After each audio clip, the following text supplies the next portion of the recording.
আজকে একটা বিশেষ প্রতিবেদন পড়লাম, সেই নিয়ে ভাবলাম অ্যাজ এ গাইনোকোলজিস্ট আমাকে তো কিছু বলতেই হবে।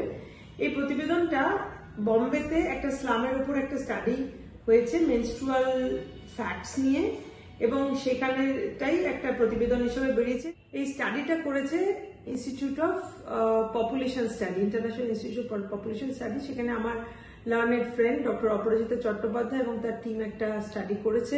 সেইখানে দেখাচ্ছে যে মেনস্ট্রুয়াল হাইজিন তো আছেই, তাছাড়া মেনস্ট্রুয়াল ফ্যাক্টস নিয়ে কিছু আই ওপেনিং মানে কিছু তথ্য, যেমন হচ্ছে যে কতভাবে মেয়েরা ডিসক্রিমিনেটেড হয় ডিউরিং মেনস্ট্রুয়েশন। যে মেনস্ট্রুয়েশন হওয়াটাকে আমরা সোসাইটি অনেক সময় মনে করে যেটা আমরা অসুচি হয়ে গেলাম, সেই সময় আমরা অপবিত্র থাকছি, আমরা ঠাকুরের কাজকে ছুতে পারবো না, অনেকে নাকি রান্নাও করতে পারবে না, এরকমও আছে। তার বিছানাটাও নাকি বদলে যাবে, সে নাকি সেখানে শুতে পারবে না কারণ সে অসুচি আছে। তো এরকম হাজারো একটা ফ্যাক্টস, এই তথ্য ওরা করেছে আজকের দিনে টিল ডেট এগুলো চলছে সোসাইটিতে, এবং দেখা যাচ্ছে আপার কাস্টের মধ্যে কিন্তু এটা বেশি।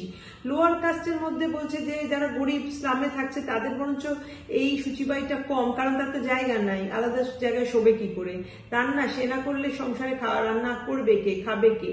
তো এইগুলো তো তাদের ক্ষেত্রে অতটা অ্যাপ্লিকেবল তারা করতে পারছে না, কিন্তু হয়তো মনে ইচ্ছা থাকছে। কিন্তু আপার কাস্ট যাদের পয়সা আছে, নট কাস্ট, আপার স্ট্যাটায় যারা আছে, তারা যাদের পয়সা আছে, ঘর আলাদা আছে, তখন নাকি মহিলাকে আলাদা শুতে হচ্ছে, সে নাকি সংসারের কাজ করতে পারছে, এরকম হাজারো ফ্যাক্টর আছে। অথচ দেখো এই মেনস্ট্রুয়েশন এই ব্যাপারটা হচ্ছে কিন্তু একটা নর্মাল ফিজিওলজি। তাহলে যদি বলো তুমি বাথরুম করা, ধরো ইউরিন পাস করা, টয়লেট যে কোনো ভাবে ধরো স্টুল পাস করা, এগুলো তো নর্মাল ফিজিওলজি।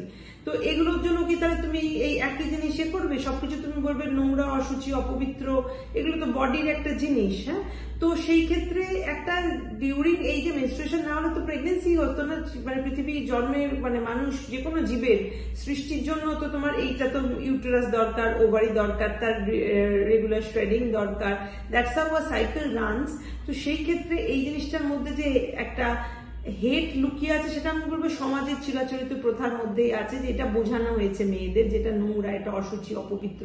তো আমাদের মেয়েদেরই এই মিথটা ভেঙে উঠে আসতে হবে যে it is just a normal physiology, এর মধ্যে এই এমন কিছু নেই যেটা আমি অন্য দিনে করতে পারি, আমার মাসিক হলে করতে পারবো না। এই মিথটা ভেঙে আমি বলবো আধুনিক প্রজন্মের সমস্ত মহিলাকে তোমরা এগিয়ে আসো, এবং ছেলেদেরও এটা বুঝতে হবে এটার মধ্যে রাগ ঢাক করার কিছু নেই।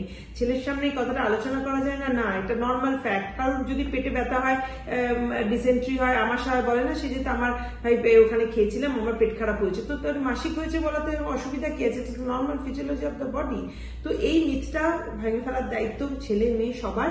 আধুনিক প্রজন্মকে বলবো এটা ভেঙে কিন্তু এগিয়ে আসতে হবে, না হলে এই ছুটমার্গ কোনোদিনও কাটবে না।